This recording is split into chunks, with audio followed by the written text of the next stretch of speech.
Now imagine a world where the West and Russia decouples completely, a world where both sides no longer trust each other because we are moving closer and closer towards this end game. Now over the past 12 months, there was a lot of talk about using the frozen Russian reserves. It mostly came from the EU and the plan was rather simple, right? Tax the proceeds of the frozen reserves, the frozen assets, and use the interest earned for Ukraine. Now that would raise around 15 billion euros spread over a few years. Is an indirect cash grab that's already unthinkable. But just wait until you hear this, because things just got worse. In our lead story today, Washington puts forward G7 plan to confiscate $300 billion in Russian assets. America is preparing a big proposal in time for the upcoming summit in February. Now, obviously, this is a horrible idea. If using the profits wasn't bad enough, trying to confiscate the entire sum of $300 billion would literally change the world. There's simply nothing left after that. It's the ultimate financial sanction that you can't come back from. And according to America's plan, they are going to bypass the legal issues around confiscation. In other words, they will try to tweak the policy while mitigating the risk. It's mission impossible to avoid any risk here. This is the equivalent of a financial nuclear bomb going off. There will be massive fallout globally, and the damage will last for decades at the very least. Now, of course, Putin isn't going to take this lying down. Russia has threatened serious consequences if the US and the Eurozone tries to seize the frozen reserves. Now, the Kremlin is threatening a tit-for-tat financial seizures and a break in diplomatic relations. If you confiscate my stuff, I'll be taking over your stuff as well. Plus, we won't be on talking terms anymore. There'll be no more diplomacy between us. And I think you can see how crazy this situation can really get. This means prolonging the war and the weaponization of literally everything. There will be more sanctions coming, and Russia will be squeezing the West using commodities once again. And things are really bad when even the mainstream media is advising against this. According to Bloomberg, seizing Russia's central bank funds is illegal and unwise. Breaking international law is the wrong way to help Ukraine. And there's always the chance of America rewriting the laws using the Repo Act. They can just legalize the confiscation of Russian assets, but there's a very big problem with this. Even experts in the West knows this stings to the high heavens. Passing ad hoc laws to seize sovereign assets would look hypocritical to most of the world. And here's the key part. They think the US does whatever it wants and justifies it afterwards.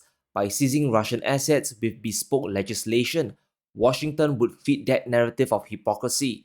Now, the blowback effects will be obvious, right? China will pull their money and start dumping whatever bonds they have left.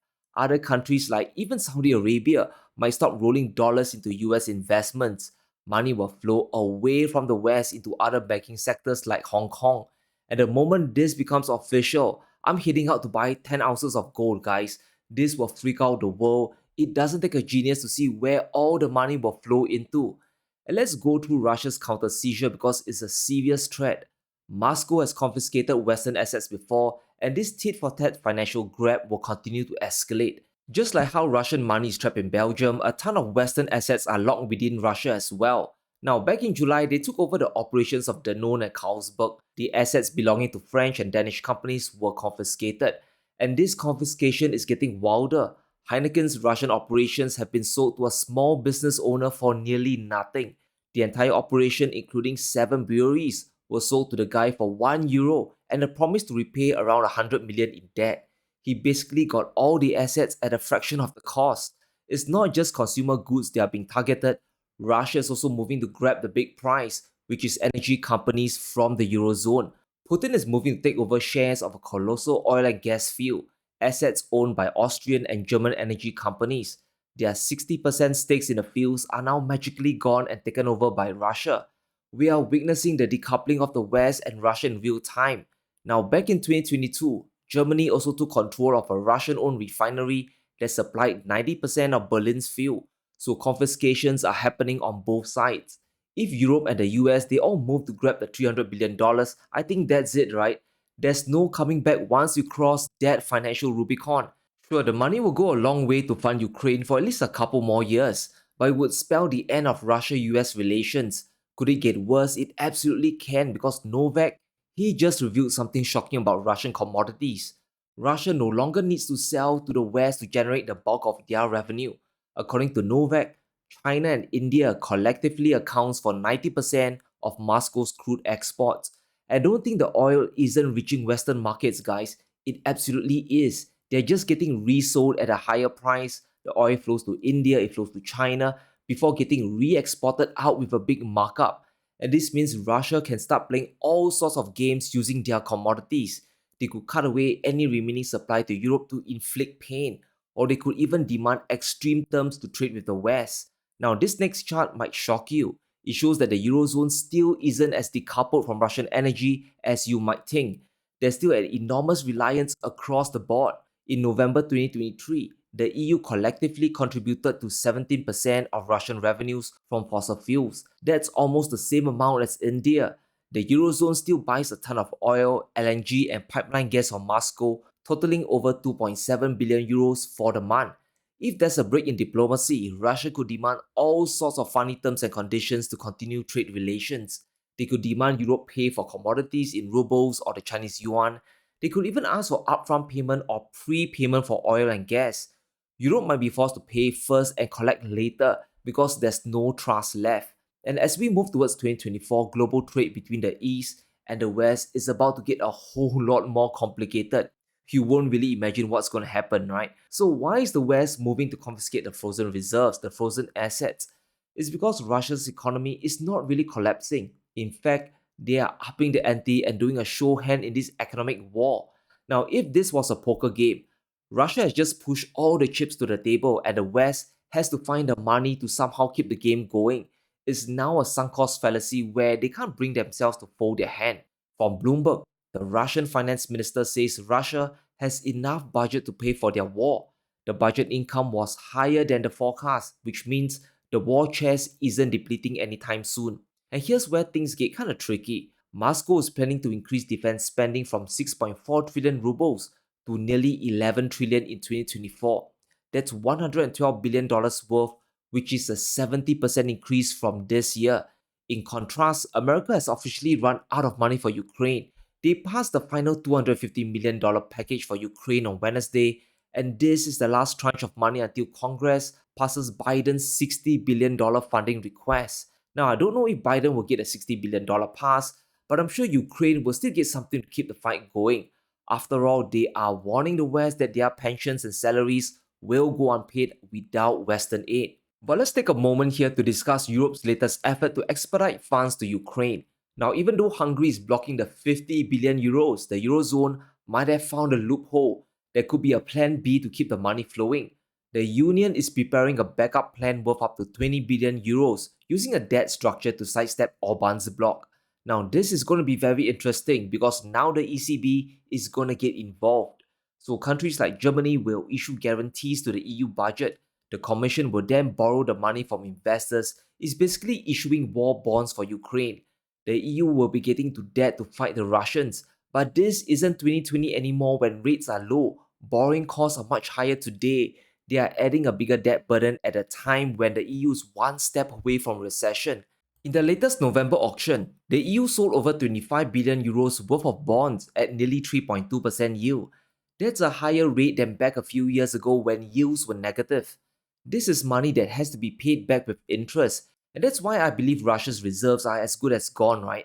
There's only so much money the EU can borrow. Even the 50 billion euro package won't last forever. Now, Russia, of course, is laughing at this situation, right? According to the Kremlin, EU aid to Ukraine will harm Europe's economy and won't change the outcome of the war. It will only add to the detriment of the EU economies. So you can see this massive economic gamble the West is taking with Ukraine. They plan to issue more debt and even confiscate sovereign assets to keep the fight going. And speaking of escalation, let's talk about the Middle East for a bit. Things are just spiraling out of control there, and there are a few updates I need to share. Now, firstly, the hot war is escalating out of control. America has struck targets in Iraq after drone strikes on US troops. First, it was Syria, and now it's Iraq. This back and forth is starting to spread beyond Israel or Gaza. President Biden is defending the strike, saying it's meant to deter further attacks on US personnel. But you have to wonder how long before the next strike happens again. Because there's no ceasefire coming, we'll continue to see tit-for-tat escalations happening. And it just takes one ship sinking or an attack going wrong before things really go regional. That's just one flashpoint, guys, and let's go on to the next that involves global trade spiraling out of control. The Houthis have continued their attacks in the Red Sea. Remember, there's supposed to be a US led coalition there protecting all the commercial vessels, but the risk there is still too high. Shipper Hapag-Lloyd says Red Sea routes still too dangerous. They are taking long detours via the Cape of Good Hope. By avoiding the Suez Canal, voyages are going to take at least 25% longer.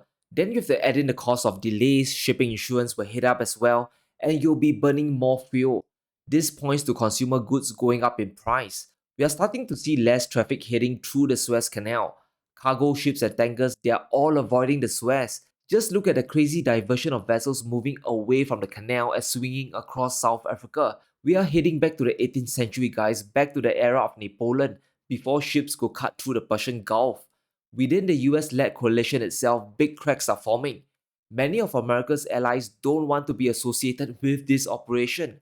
Out of 20 countries, almost half didn't want to come forward and told the US not to name them. And that doesn't sound like a coalition of the willing, more like a coalition of the obligated. Don't forget that many Arab nations like Saudi Arabia and the UAE didn't join the naval alliance as well. The shipping lanes aren't exactly safe, and many container companies know that. If things continue at this pace into 2024, we're going to have a real problem with inflation. Even if things look placid today, we are just one matchstick away from the supply side going up in flames again. Now, I don't want to be Mr. Doomsday, but let's revisit the economic risk of things escalating. If things escalate into a direct war, we could see the global economy implode. We are now more or less in category 2, which is a proxy war. We have things erupting in the Red Sea plus strikes in Syria and Iraq. Oil is definitely up by $8 and inflation isn't coming down fast enough. But just take a look at this third scenario, a direct war where Israel and Iran they are in direct conflict. Look at oil, plus $64 a barrel. GDP will crash by 1 point and inflation will go up by 1.2% as well. And that could be enough to plunge the world, even the US, into a recession. Costs will go up and rates will be forced to stay higher for longer. Now, I hope and pray that things just fizzle out, right? But hope is not a strategy. If the West starts confiscating the $300 billion, then 2024 will be off to a wild and crazy start. But let's circle back to the big question, will America do the unthinkable, and will the Russian reserves really get seized away? Let me know in the comments below. Stay safe, be sure to smash the like button and subscribe as we navigate through these crazy times.